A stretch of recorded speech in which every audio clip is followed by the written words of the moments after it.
I started businesses when I was in third grade. It actually almost got me kicked out of grade school because I was selling things on the playground after school. This is John Hurley, the head of product marketing at Notion and the person who's deciding what features Notion should build next.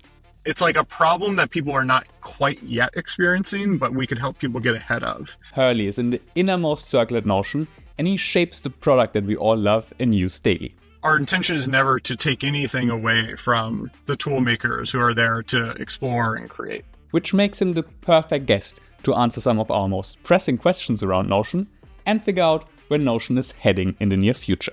So in this episode, you learn everything about what currently is Notion's biggest challenge. Yeah, this is one of the hardest questions for Notion. I think the challenge is, how do you build for without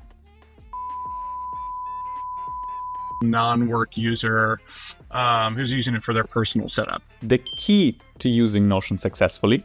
The foundation of Notion is all built on, like, if you don't have within Notion, then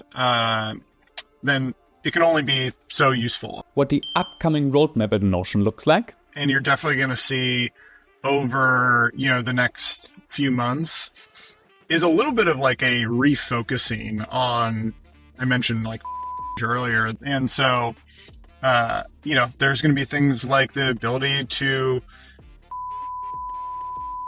upload into Notion, create a page, and then be able to use. One thing that really caught the Notion team off guard. But we never imagined it would go this far. And of course, I have to ask him about offline mode.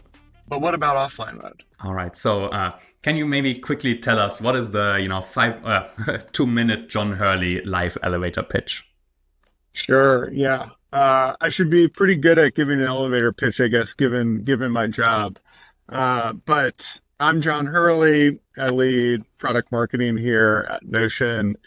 And, I've taken kind of a path from Cincinnati, Ohio, which is where I was born, where I learned a lot of kind of my principles and competitiveness and aspirations to kind of be artistic, but also business sense, that I really appreciated, kind of this kind of balanced look at things that matter to me: teams, collaboration, hard work, and competitiveness. But also grew up as a son of artists, so creativity and beauty were always really important to me, and I think those things kind of carried me through my life, where always in competitive environments and high pressure, whether that was sports, whether that was academics, and now in my professional career.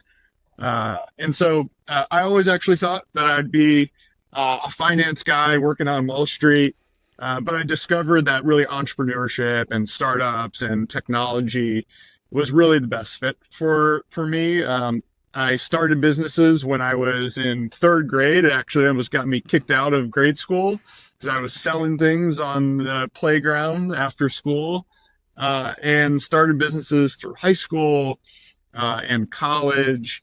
And eventually that really set me on the path of joining very early stage startups in kind of a go-to-market-ish role, but really at a time when it was about understanding what are we building, who are we building it for, why does it matter, and then how do we bring that to market.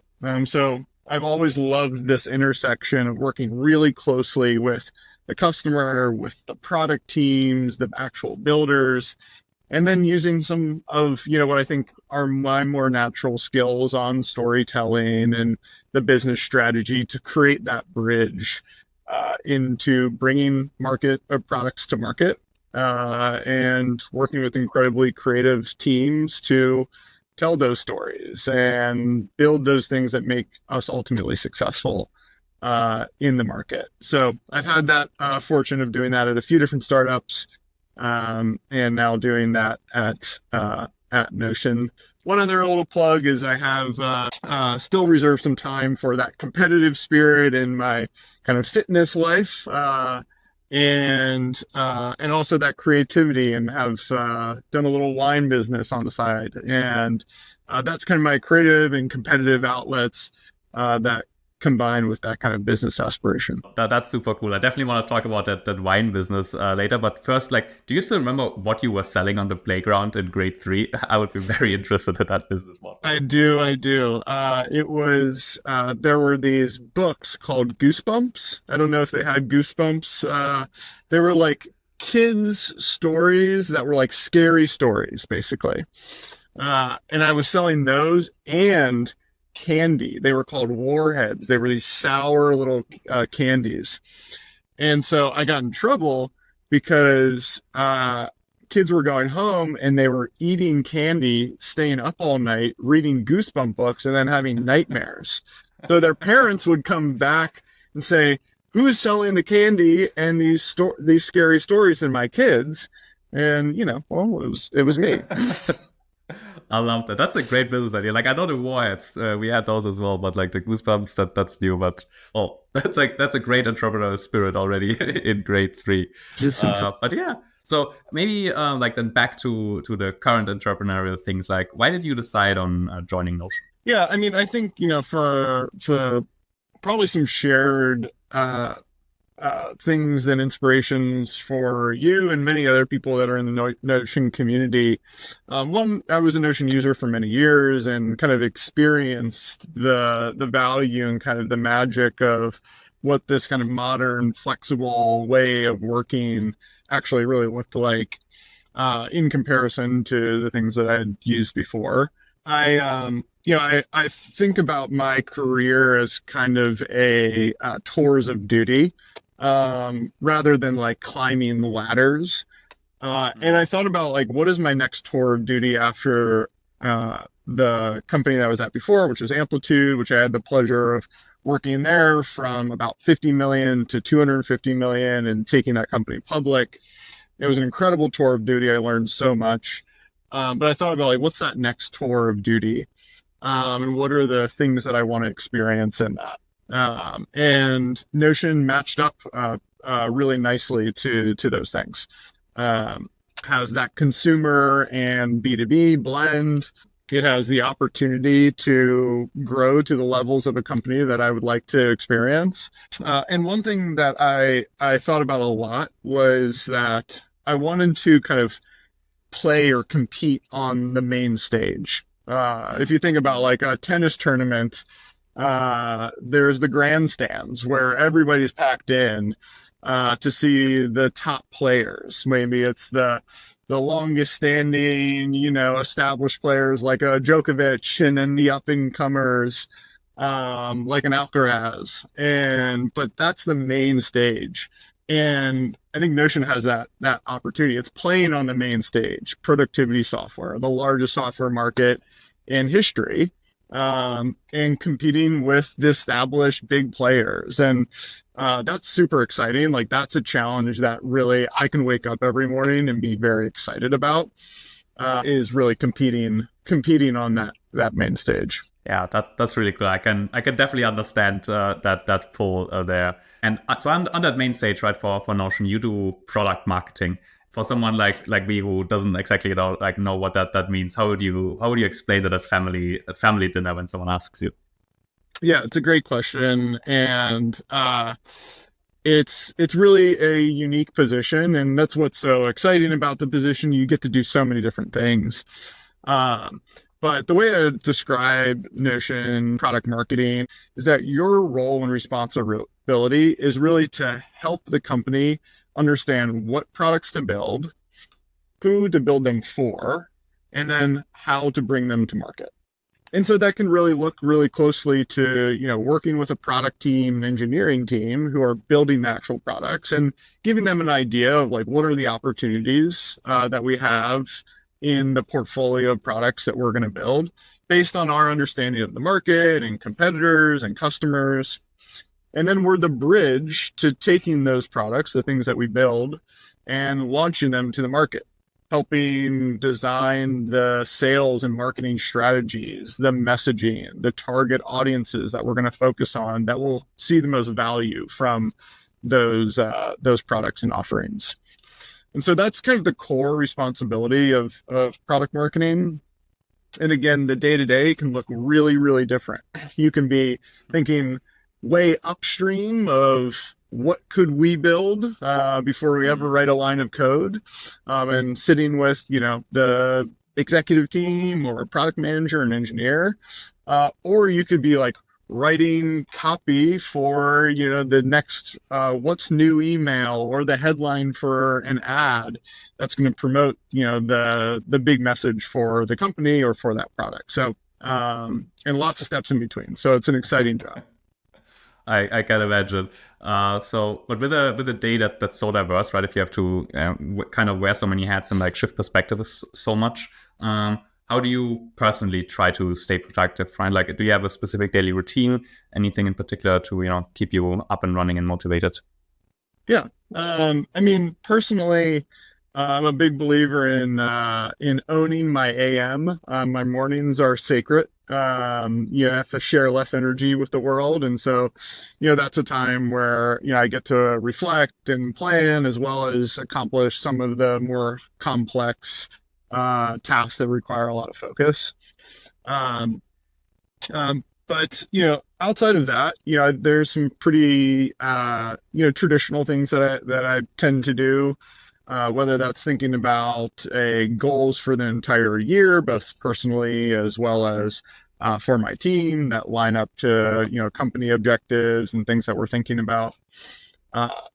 Building and transitioning those into quarterly plans and OKRs, and then I have a weekly routine that I reflect on the week past on Fridays, and I think about the week coming on that Friday afternoon. And I have my Notion templates and recurring databases ready to go, so that when I open up my laptop on Monday morning, everything's kind of set up for me to think about what meetings do I have coming up, what are my majors and minors for the week.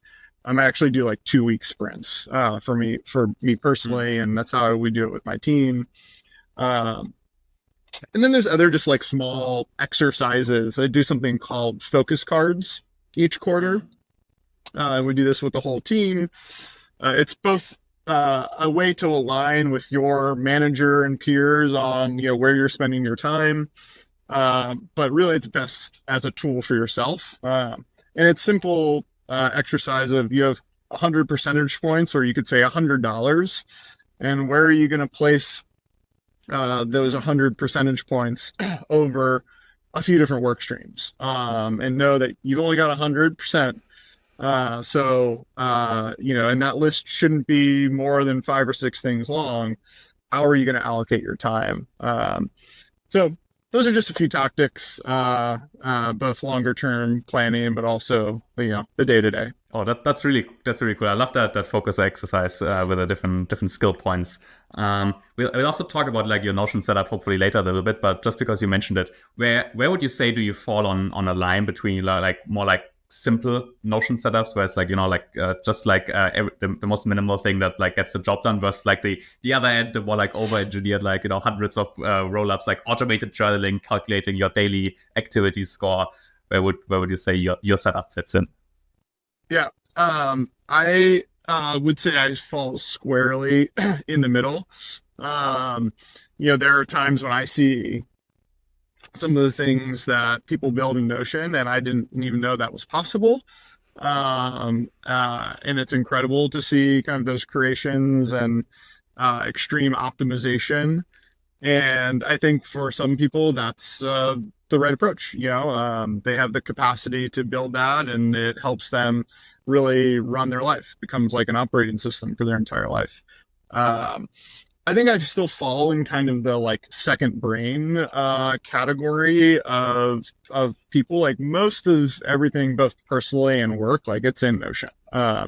Even in my personal life, I have project and task databases for all the house, tasks that we're doing, trip planning, all that kind of stuff. It's all definitely, in Notion and pretty well organized into databases and things like that. And then, in my, day-to-day work, obviously like Notion runs on Notion. And so we spend a lot of time in Notion, and I've created my own spaces for myself to work and kind of simplify some things down while also plugging into some of the best practices of, organization-wide types of setups around, again, task, databases and people databases and those kind of central kind of hubs that allow you to kind of create these different workflows. So but sometimes, it's as simple, I'll just start from scratch and I'll just create a blank page and be like, okay, if I really have to boil this down, what are my to-dos, or what's the message I'm really trying to work on? And a blank page can be a really powerful tool. Yeah, that's true. Like, it's always like finding a system that works for you, right? Like, it's, I think, like a trap that we sometimes fall in, where we see like something that looks really, really cool, and then we forget to think about the fact that like the system is only really helpful, right, if we actually use it. So I mean, if you build it just for the sake of it because it's fun and entertaining, that's great. But if you're looking for something that can be your daily driver, then definitely need a bit of experimentation to see, okay, what end goal actually is the right one for you. Awesome. So quick switch back to something a bit more personal. What would you say is your favorite nonfiction book? I have a few here that kind of fall into a few different categories. I was a economic history major in college, and I've always been fascinated by historical figures in business, as well as kind of studying different companies or different periods of time. And there was a book called Boom and Bust. It's a global history of financial bubbles. And it's an incredible book because, on a practical level, it helps you recognize these trends and of speculation that happen over a long period of time since the beginning of stock markets and financial markets. And so it's really just like, these are fascinating stories to read about how different markets, had booms and had busts. And being in the technology space, it's a space of booms and busts. And but it's a really well-written book and fascinating kind of historical read that has applicability to today. In my sports life, I love Shoe Dog by Phil Knight. Just incredibly well-written, so fun to read. Yeah. Definitely makes you want to lace up your Nikes and go for a run. And then I recently read Endurance, which is not a sports book. It's about trying to traverse the Arctic Ocean and the story of the captain and the crew that crashed. I mean, it just sends you into a whole different world of anxiety and how they survived. And so it's a great beach vacation read to just kind of immerse yourself in. Amazing. If the next vacation comes up for me, I'll keep that in mind. Do you ever take notes on books? Do you ever, because you mentioned your second brain movement before, so do you have a system in Notion or anywhere set up where you say actively go back to these books and try to extract learnings? Yeah, I do. I have a book note database, mostly, for the nonfiction category. There's always some great quotes and things that I pull out from that. It was actually like Shoe Dog has just some amazing quotes. So I definitely wanted to jot down things from that. I remember one quote was like, people say it's just business. And Phil Knight was like, it's never just business. If it comes to that, then business is bad. And that always really stuck with me. I think that also fits well for Notion because you've done the whole team has done really, really great job to build it into more than just a productivity software, right? It's not just this transactional. I use sometimes the Microsoft Notes stuff and so before that always felt a lot less passionate about that than here where you have a whole different brand image built around. So that's really cool. Oh, amazing. Favorite fiction book. How about that? I mean, I'm definitely a Lord of the Rings, person. It was, I think a lot of it, there's like nostalgia in it, for, I think 3 times that I read the core, trilogy when I was, in my formative years. And I've come back to it. I will lie, I literally watched, the Two Towers, the second film, 3 or 4 days ago. I hadn't watched it in years, and I was on a plane. I was like, I'm gonna watch this again, and it's still excellent. Yeah, Lord of the Rings is has a special place in my heart. Nice, nice. Well, one productivity software to rule them all, right? So like I think like you have a lot of quotes in there as There well you go. that fit for Notion. Amazing. All right. So those were your books. Now would be really really curious to hear before we dive a bit deeper into Notion. How do you get to start your own wine company, and that even like on the side while you have like a probably quite demanding day job? Yeah, well, the story here, is that when I first moved to San Francisco, kind of a classic startup story. I came out here and I had a job offer from Google and had verbally accepted the job, and decided to not take it and join a 5-person pre-seed, pre-revenue, pre-product company. I joined that and I ended up, staying with that company for 7 years. We raised tons of money. We built a really incredible business, but it went through a lot of hard times. And eventually, we actually closed the business, and I was there kind of from the beginning to the very end of closing shop. And that was it was hard. It was a very hard experience. And between that startup and joining, Amplitude, I made sure this like take a little bit of time to really think about what I wanted to do next. But I also had a little bit of free time to do something creative, and I had a really close friend who, was really into the wine making side of things. He actually made his first wine in his, Manhattan apartment in New York. And I was really, interested in building a really creative brand, working with artists and designers, uh, uh, and kind of the e-commerce setup and how to really express it creatively and build that identity, something I could fully drive and own. And so, and we also hosted lots of dinner parties. So I loved hosting and sharing great wines, and fortunate enough to be in California where there's incredible wine and winemakers, and got to learn a little bit about the winemaking industry. And so joining kind of forces with one of my best friends, we decided like, let's try this out. And the quick story is we started telling people that we were starting a wine brand before we had anything else figured out, just because if we started to tell enough people, we had to actually do it. And then we got access to these incredible vineyard to buy some fruit. And we signed a contract to buy the fruit before we had any licensing, any brand, anything else figured out, so that we could basically hold ourselves accountable. And we built the brand, launched it, about 4 or 5 years ago.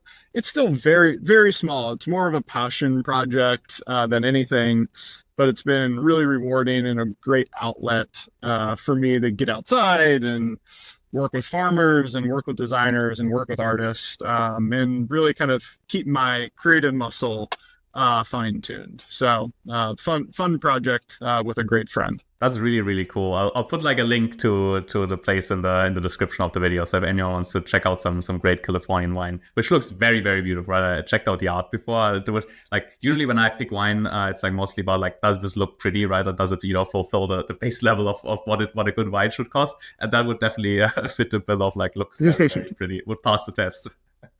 Thank you. All right, so now like quick shift, maybe over to Notion and there like the product side. I would like to start off with like maybe a tough question that is like, who do you actually build Notion for? Yeah, this is one of the hardest questions, for Notion. And This was the question that I had in my interview process. I said, how would you think about this problem? And it's, what's kind of fascinating about it is that it's like a double-edged sword, right? It's the greatest gift and privilege to have something that as universal as productivity software, let alone probably the most versatile version of productivity software out there, that can do so many things for so many different people. The other side of that edge and sword is that it's really hard to focus and kind of choose where to build for. And, I think, for us at the highest level, like we're building Notion for every knowledge worker in the world. And, there's well over 1 billion knowledge workers who every day use software that is built by developers. They have varying levels of satisfaction of those tools that they use, and often they have to use many, many tools in order to get their job done. And they don't have the opportunity to also be the builder, to actually like develop the software or tweak it to what they need or what their team needs. And so, we think obviously there's a large market of knowledge workers that we can empower with tools that they love. But we can also give them the opportunity to also become the tool maker and builder, and craft that tool to really their needs. And that could be, their needs could be something very tactical and specific, in kind of a business setting, or that could be something to explore and be very creative with and really use it to play. So that's kind of like the highest level of the focus areas. Now, even within that, we're thinking a lot about how do we better enable the creators within that knowledge worker community, the people, like yourself and many others who are creating templates and helping people understand the power of tool making, and exploring what is possible with something like Notion. So that's definitely like a key audience that we have had, again, the privilege to work with over the last several years, and are continuing to really, really focus on some exciting things that we're going to have this year to like give the tool makers the toolkits that they need. There's also obviously the business side, right? And from small teams to medium-sized businesses, increasingly some enterprises where we're getting pulled into enterprises. And, for Notion as a business, like we're building a business, and that's where most of our business comes from, most of our revenue. And so we definitely think a lot about what are the needs of a business user, and, how do we bring Notion to, hundreds of thousands or millions of businesses so that it becomes their primary productivity software. And so we think about that, a lot. I think the challenge is, how do you build for that audience without marginalizing the kind of casual non-work user, who's using it for their personal setup? And I think, there's, without getting too technical into that, that's where, you have different workspaces. We're thinking about, you have different plans and packages so that we're not cluttering up Notion with a bunch of features that you don't need if you're, a non-work user or just a small team. So packaging becomes really, really important there. So that Notion can be usable to a lot of different audiences. Yeah, that makes sense. It's definitely a big challenge, but very interesting to hear how you guys at Notion think about that. Speaking of the business, right? So if like one of these, if you had to shift over to sales or customer success tomorrow, and one of these business owners of like a medium-sized amazing company comes to you and says like, I've heard a lot of I've read about you in Forbes. Like, this looks like a really cool product. We want to get started with it. Like, what? But we have no idea why. Like, what would you recommend for someone like that? How to get started with Notion? Yeah, well, I think the foundation of Notion is all built on knowledge. Like, if you don't have knowledge within Notion, then it can only be so useful. Knowledge is what kind of powers the context of, if you use Notion for project management, for instance, and all your task management or issue tracking, what makes it really powerful and unique is that it also comes with all of the knowledge and context that you need in order to run a project. If you want to use Notion AI, then what makes Notion AI powerful is that it has the context of your workspace and of all your knowledge. It's kind of like giving you the perfect memory or the ability to have answers immediately. But in order to do that, you have to start with getting your knowledge into Notion. And that a lot of times looks like documentation, right? Use it for all of your docs and your notes. That's really the starting use case. That becomes then your knowledge base. So organize all that knowledge, and then you can start to use it for other things that are really interesting and powerful. So for someone just starting, depending on their role, let's say, it's IT or, HR or even marketing, say like, what is the kind of foundational knowledge that you and your team need in order to do their work? Well, let's get that into Notion. All of your documentation, all your guidelines, all your policies, all the daily work that you do, all the project briefs or strategy documents, goals. Let's get all that into Notion.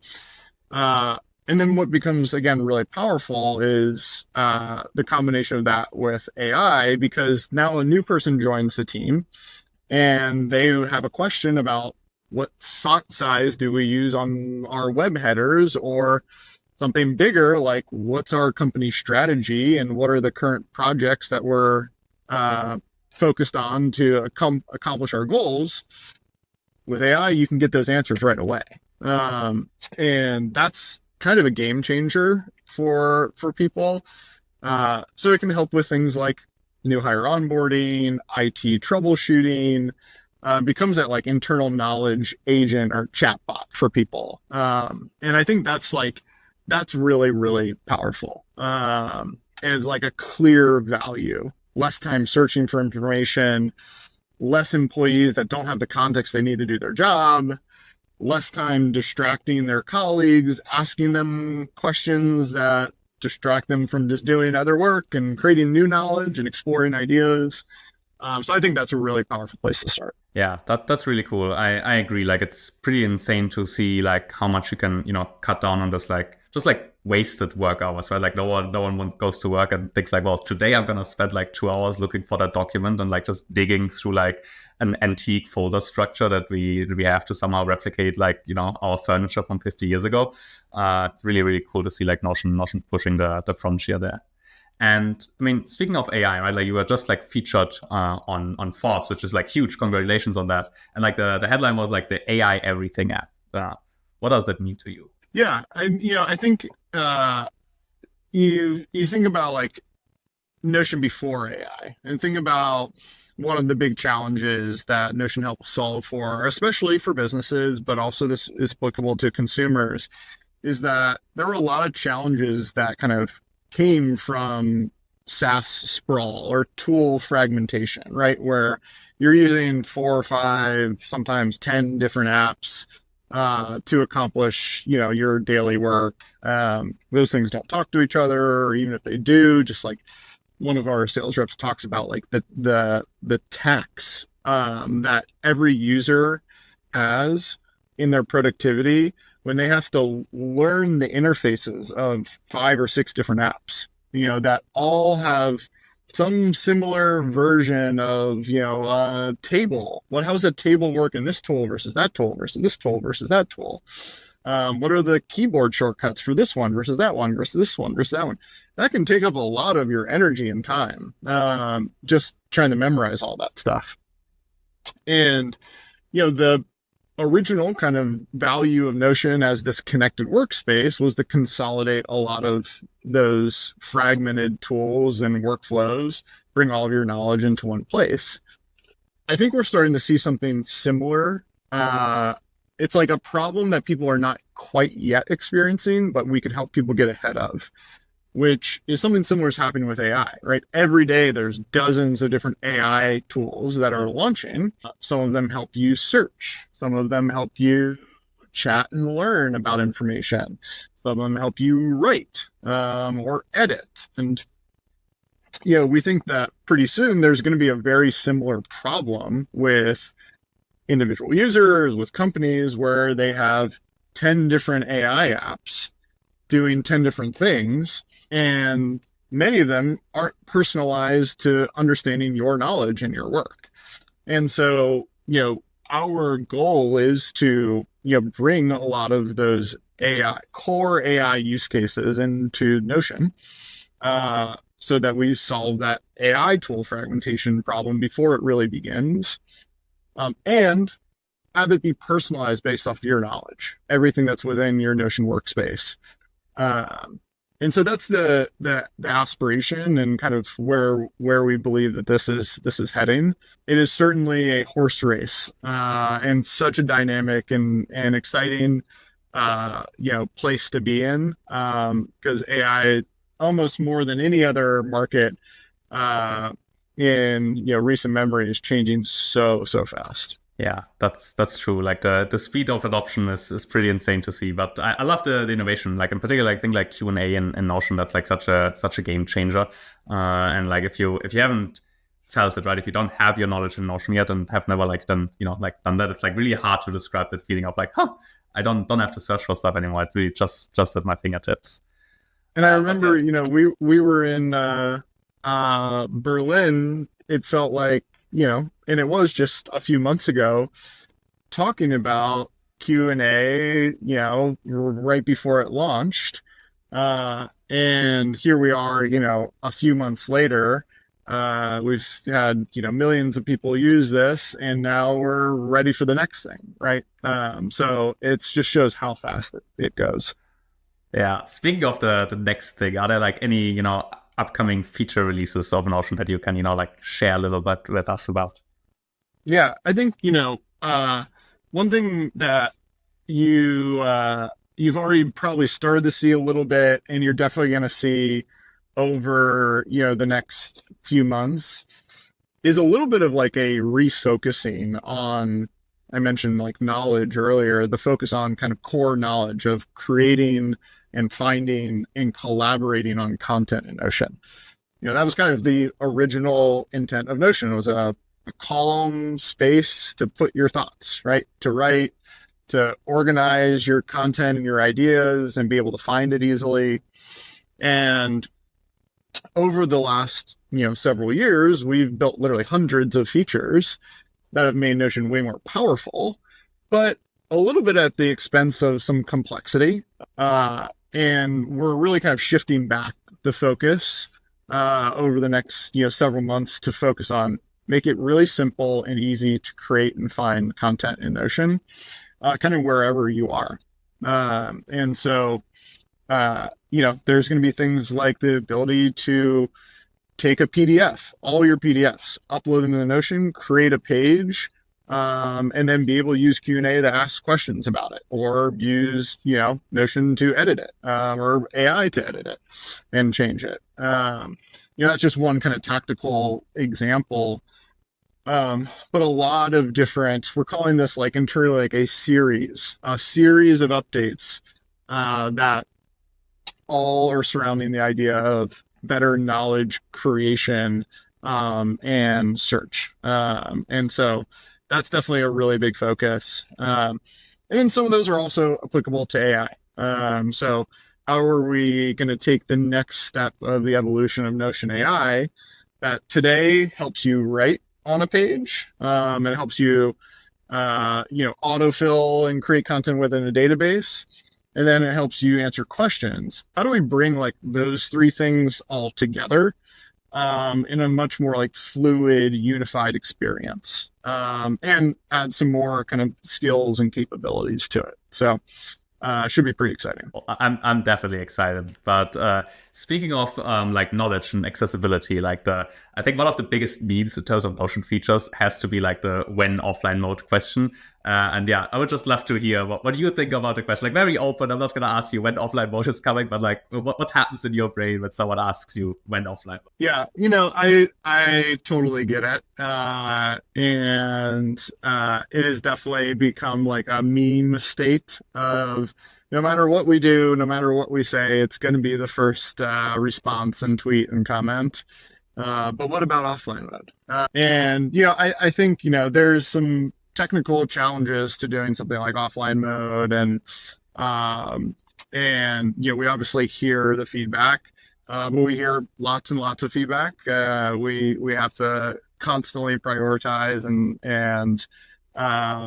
and so of course it's always a discussion. But I leave it kind of up to the technical masterminds on what's possible there and how do we think about that as a priority compared to everything else that we're working on. So I hear the feedback. It's obvious. Okay,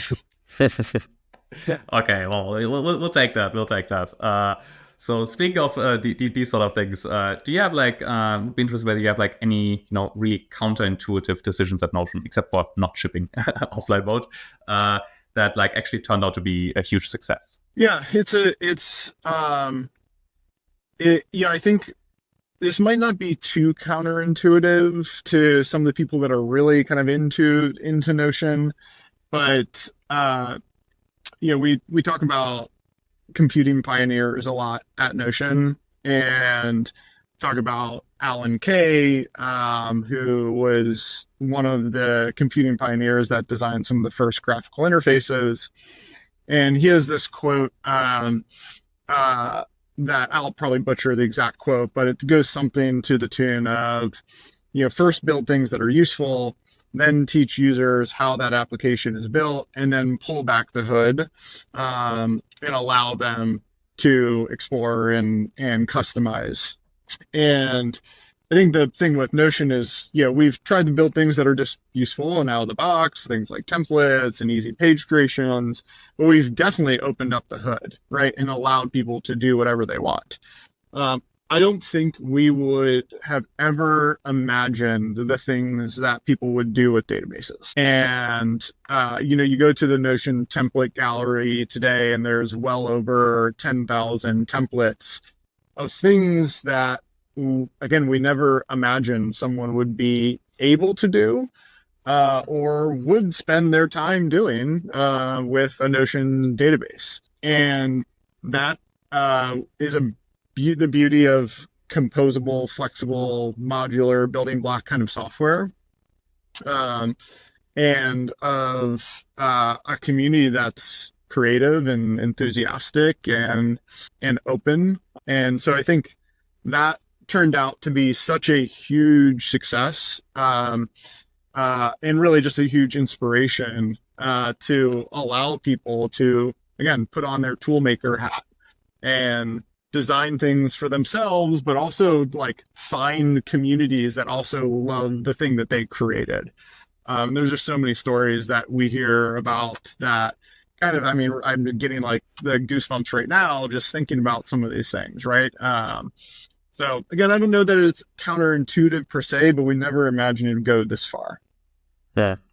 Yeah, I think it's like the first time that I encountered software that like let me as like a non-technical user who has no background in web dev and like no idea, like how any of these things work on the other side, really build my own systems. And yeah, now the metaphor is used quite a lot, but it really felt like, like someone handed me Legos and was just like, like do whatever you want. And I really, really appreciate that. Like it's such an empowering and cool feeling. But it also, like, of course, can create some tension, right? So, for example, when Home was released, the feature that I would absolutely love, I would say it's definitely a step in the right direction.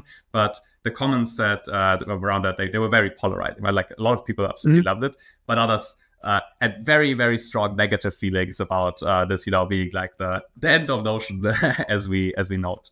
What would you say to these people? Yeah, I think we are always going to retain the ability to, like we talk about, like the tool maker's paradise, like the flexibility is always still there. We didn't take away any flexibility from Notion when we launched something like Home. But when we think about the majority of the market, the majority of those, over a billion knowledge workers today are not tool makers. They don't wake up in the morning like some of us and be like, "Ooh, what can I do with these Lego blocks today?" Right? They're more, I'm going and I want to pull, a Lego set off of the shelf, or I want to get a Lego set that's already built. I want to go to Lego land and I just want to do the things that I'm here to do. And that's the majority of the market. And back to that Alan Kay quote is like, we can give those people something that's very useful out of the box, and then we can peel back the layers so that then they could explore the power of the flexibility and say, oh, maybe I can be a tool maker. And so I think that's, something that we're need to be really conscious of and I think this is kind of a shared goal, to be honest, with a lot of the people that probably are commenting on this, is like, our goal is to bring Notion to every knowledge worker, to be a ubiquitous tool.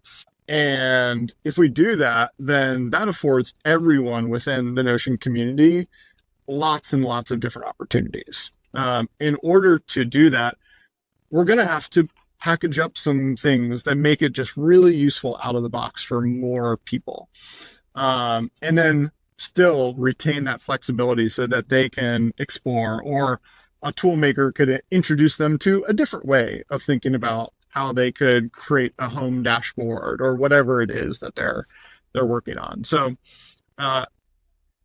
it's a fine line to walk, but our intention is never to take anything away from the tool makers who are there to explore and create. Yeah, and I mean, you're right. Like the learning curve of Notion is definitely fairly steep, right? So when friends also ask me, like, how do I get started with Notion? It's like, how much time do you have? Because there's a lot to do. So having simple beginnings, that's definitely helpful there. And speaking of complexity, maybe, so you've added a lot of features, and you just said, like, okay, Notion might be like refocusing this year on making things a bit more simple. If you had a gun to your head tomorrow and someone said, like, you have to remove a feature from Notion, what feature would you remove first? Yeah. If I had to remove a feature, I don't know that it's a removal, but it's like a rethinking of how you think about, like, the sidebar, and how you think about, like, organization. I think the sidebar is incredibly important and powerful because it's kind of becomes your mind map and your information design of how you organize knowledge, how you organize your teams. And that's really, really important. But, I think a lot of the goal of that is to increase discoverability and finding information. However, what people mostly do is they just search for something, or they remember where it is, or they just want the answer right away, or they want to jump back into the thing that they were just working on, right? And I think there's things that we're starting to explore, like, how does the evolution of a sidebar, or how does AI as a horizontal kind of application capability across your entire workspace change kind of the behavior to ultimately get to the same end goal, which is creating logical information hierarchies, being able to find your information, be able to navigate and explore the work and knowledge that lives inside of Notion. And there might be ways that we can automate some more of that work, or just, kind of give more flexibility within the sidebar, and just visual polish to, I've seen some sidebars where I'm like, oh my gosh, I don't even want to go into that world. Right. And so, how can we help people just, again, enter this calm space where it's easy to navigate and work. And so, I think that's like a big opportunity like rather than killing it, but rethinking like how do we organize content in Notion. Okay, so I can't quite title this video like that. Notion is about to get rid of the sidebar, but I'm very curious to see what you what you come up with. Well, thank you so much for your time. I think we are now nearly at the top of the hour. I really, really appreciate you taking the time and doing this.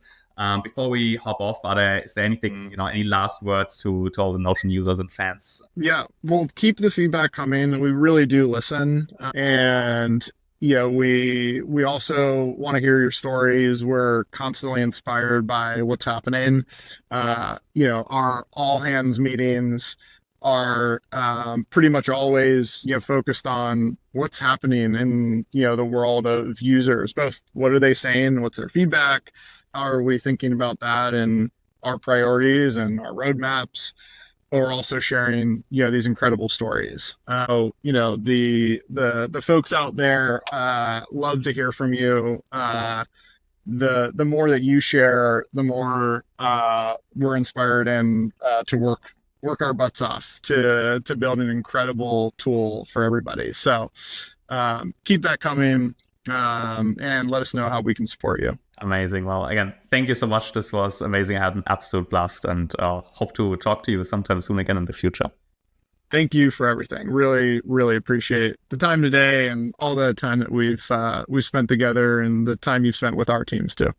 So that's it for my interview with John Hurley, the head of product marketing at Notion. If you found this interesting and you want to see more interviews with people at Notion or people who work in the Notion ecoverse, then let me know down below in the comments. And if you want to apply Hurley's recommendation of starting to manage your company's knowledge in Notion, well, here's a video that will help you get started.